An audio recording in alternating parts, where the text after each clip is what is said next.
जय श्री कृष्णा, राधे राधे। आइए सुनते हैं चैत्र पूर्णिमा की यह कथा। इसको सुनने मात्र से बजरंगबली का मिलता है भरपूर आशीर्वाद। आइए सुनते हैं चैत्र पूर्णिमा की कथा। चैत्र माह के शुक्ल पक्ष की पूर्णिमा पर आने वाली चैत्र पूर्णिमा का सनातन धर्म में विशेष महत्व होता है। इसी दिन हनुमान जयंती का पर्व भी मनाया जाता है। हनुमान जी के जन्म की मधुर बेला पर विधि विधान से पूजा करने का, नदी पवित्र कुंड में स्नान करने का, व्रत और कथा करने से भगवान बजरंगबली का आशीष प्राप्त होता है। आइए सुनते हैं चैत्र पूर्णिमा की व्रत कथा, जिसका सच्चे मन से पाठ करने पर जीवन में आई सभी समस्याओं का निवारण हो जाता है। किसी नगर में एक सेठ और सेठानी रहते थे। सेठानी प्रतिदिन श्री हरि भगवान विष्णु की पूरी श्रद्धा से पूजा अर्चना किया करती थी, लेकिन उसका पूजा करना उसके पति यानी सेठ को बिल्कुल भी पसंद नहीं था। इसी कारण सेठ ने एक दिन अपनी पत्नी को घर से निकाल दिया। घर से निकाल जाने के बाद सेठानी जंगल की तरफ निकल पड़ी। रास्ते में जाते समय सेठानी ने जंगल में 4 आदमी को देखा जो मिट्टी खोद रहे थे। तब सेठानी उस आदमी के पास गई और उन लोगों से कहा, कृपया आप मुझे किसी काम पर रख लें। इसके बाद चारों आदमी ने सेठानी को नौकरी पर रख लिया। सेठानी के हाथ पांव बहुत ही कोमल थे। इस वजह से काम करते करते उसके हाथ पर छाले पड़ गए।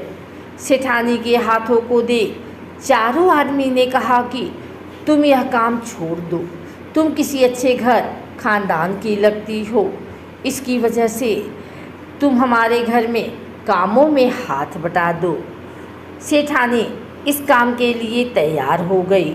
फिर वह चारों आदमी सेठानी को अपने घर ले गए।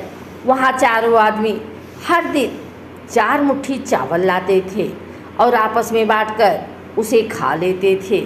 यह देखकर सेठानी को बहुत बुरा लगा। अगले दिन सेठानी ने चारों से कहा, सुनो भाई, तुम लोग कल से 4 मुट्ठी की जगह 8 मुट्ठी चावल लेकर आना। सेठानी के कहे अनुसार चारों आदमी अगले दिन 8 मुट्ठी चावल लेकर आए। उस चावल को सेठानी ने पकाकर सबसे पहले भगवान विष्णु को भोग लगाया और फिर चारों आदमी को परोस दिया। जब चारों आदमी ने उस भोग लगाए भोजन को खाया तो उन लोगों को बहुत स्वादिष्ट लगा। उन्होंने सेठानी से कहा, बहन, आज जो तुमने खाना बनाया वह बेहद स्वादिष्ट है।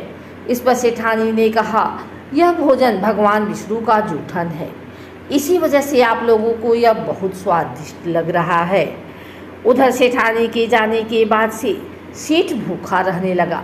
आस पड़ोस के लोग उसे देखकर ताने भी मारते थे कि यह आदमी सिर्फ अपनी पत्नी की वजह से ही भोजन किया करता था। ऐसा बार बार सुनने के बाद सेठ एक दिन अपनी पत्नी की तलाश में जंगल की तरफ निकल पड़ा।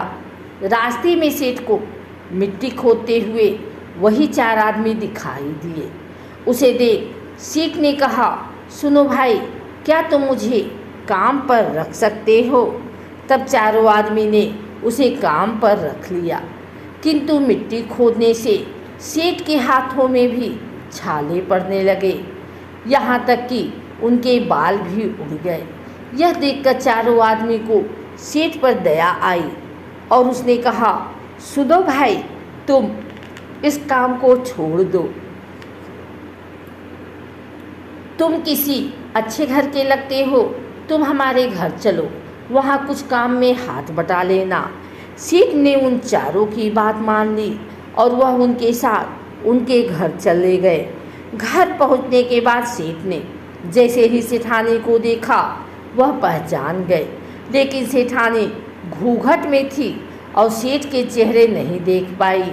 इस वजह से वह अपने पति को नहीं पहचान पाई।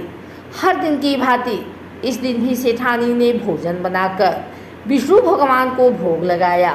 और सभी को खाना परोसने लगी। जैसे ही सेठानी सेठ को भोजन देने लगी, तब स्वयं भगवान विष्णु ने सेठानी का हाथ पकड़ लिया और कहा, ये तुम क्या कर रही हो? यह सुनकर सेठानी ने कहा, मैं कुछ नहीं कर रही हूँ, मैं तो बस भोजन दे रही हूँ। भगवान विष्णु ने मेरा हाथ पकड़ लिया है। तब सेठानी से चारों आदमी ने कहा, हमें भी भगवान विष्णु के दर्शन कराओ। इसके बाद सेठानी हाथ जोड़कर भगवान विष्णु से अनुरोध करने लगी, हे प्रभु, आप मेरी तरह इन्हें भी दर्शन दें। तब भगवान विष्णु वहाँ प्रकट हो गए। यह दृश्य देखते ही सेठ ने सेठानी से क्षमा मांगी और उसे अपने घर साथ चलने को कहा। फिर चारों भाइयों ने बहुत सारा धन देकर अपनी बहन को विदा किया। इस घटना के बाद से सेठ भी भगवान विष्णु के भक्त बन गए और उनकी श्रद्धापूर्वक पूजा करने लगे। ऐसा करने से सेठ सेठानी के घर फिर से धन की बरसात होने लगी। तभी से ऐसी मान्यता प्रचलित है कि चैत्र पूर्णिमा के दिन व्रत रखने से हनुमान जी के साथ भगवान राम और माता सीता की भी विशेष कृपा प्राप्त होती है।